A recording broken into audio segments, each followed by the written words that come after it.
Hello guys, John with you again, and we've finished the construction. Yes, we've finished the construction phase of this build.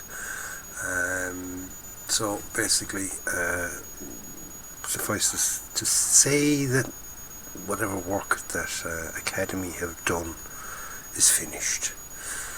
Okay, and now what's left is down to me and how I paint it.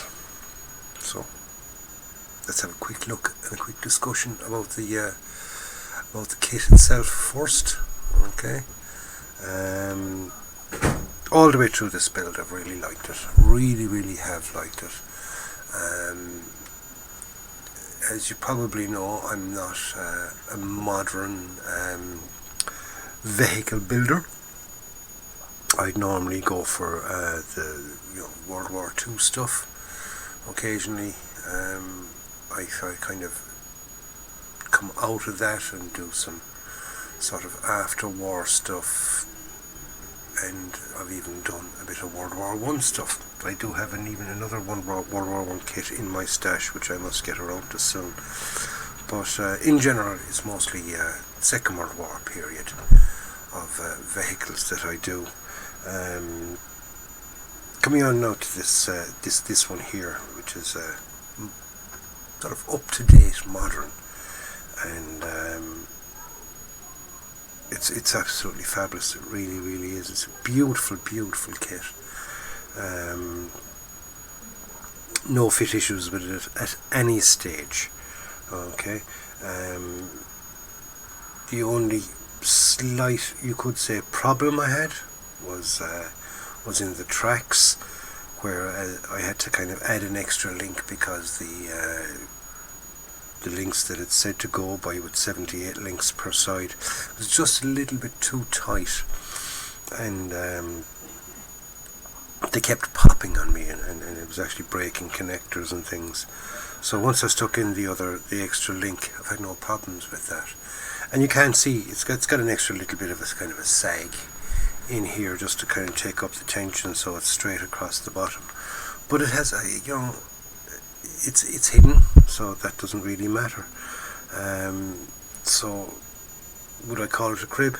No, not really. I couldn't really call it a crib, because the tracks themselves were absolutely gorgeous. They really were. Individual link with 6 pieces per link. Time consuming, very time consuming. But overall, it was an enjoyable experience, even though it took an enormous amount of time. It was enjoyable to do. Weirdly enough, it was enjoyable to do. No other problems with it whatsoever.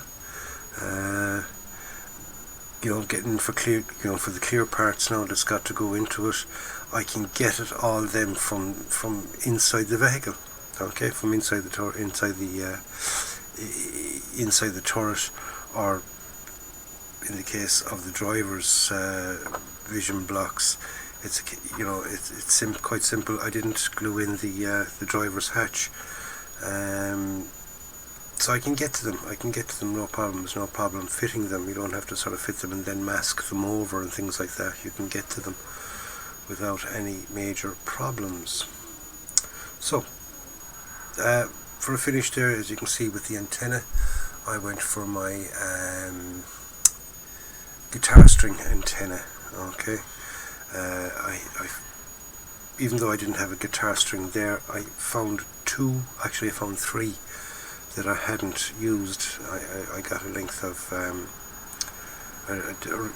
I remember back when I was doing them, actually I cut a length of guitar string, cleaned it all off and cut it into little sections, which was big enough for a couple of aerials. I used one at the time and I put the other 3 away.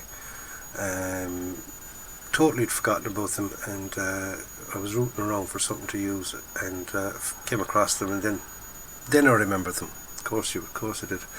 Didn't remember them when I was looking for them, but when I wasn't looking for them, I was actually looking for something else, and then I found them. Isn't that typical? Isn't that normal typical? So what am I going to do now?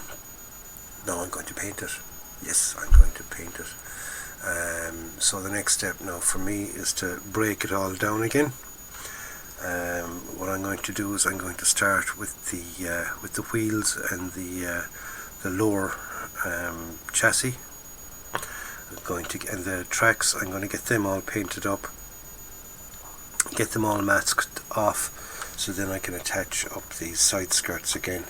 And once the side skirts are on, because I want to be able to basically to glue the side skirts into place. They're a lovely fit, but I just want to have the sort of the little gaps closed up in them, so therefore I want to have them glued, and I don't want to kind of glue them when they with paint on them, because it destroys the fucking paint. But so what I do is I'll do the bottom section first, get that masked off, and then we can worry about the rest of the vehicle. I'm going to go with my usual black and white technique, and we'll carry it on then from there. I'm not going to do it too dirty, because I basically want it as a nice little kind of a display piece. I have a place already picked out for it, so I want it pretty clean, shall we say, pretty clean.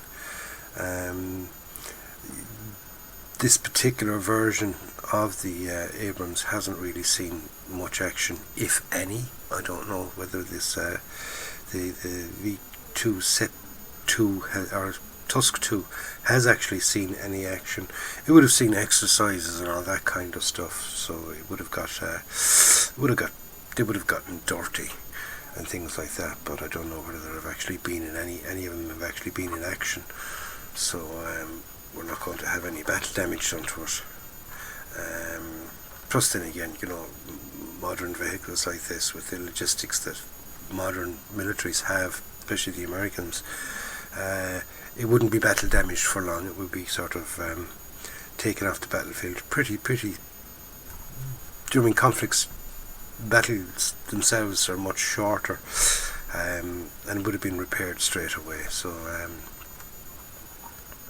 when it comes to sort of battle damage and things like that, unless it's been totally destroyed, they're taken back into their their bases, cleaned up and touched up and everything else, and they even sort of touch up the paint and everything. So I'm going to go for it in pretty nice nick. Okay, so that's it, lads. We've the construction part finished, and stay tuned to the channel and you will get to see the painting as well. Okay, now there isn't really much of a kind of a colour schemes to go with it. It's going to be sort of plain desert yellow, a couple of little bits of detail painting in it here and there, so it's all down then to sort of pre-shading and how that kind of works to get a little bit of tonal variations. I will go for a bit of post shading as well if I can. I'm going to give it a go anyway and see, just to sort of make some panels slightly darker than others, just by adding white and darker colours into the mix, just kind of darken it up here and there in certain spots, but basically still having the same colour overall. I don't want to go overboard in it, so it'll be just a pretty basic paint job. So we end up, so I end up with a nice display model. Okay, so I'll give it its last little fling around here on the twirligig,